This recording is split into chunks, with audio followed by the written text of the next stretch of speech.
يوم من الايام جات لي فكره مجنونه. قلت انا عايزه اعرف راي الطلبه بتوعي فيا. قلت لهم كل واحد يطلع ورقه بيضه ويكتب رايه فيا.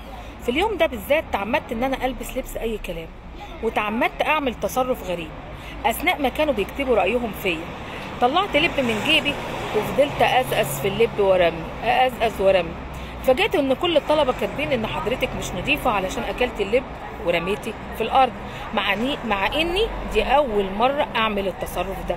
واتفاجئت كمان ان هم كاتبين ان لبسك النهارده مش تمام، ونسيوا طول العام. معقوله يبقى الحكم على اخر انطباع؟ معقوله الحكم يبقى على اول انطباع؟ امال فين بقيه العام؟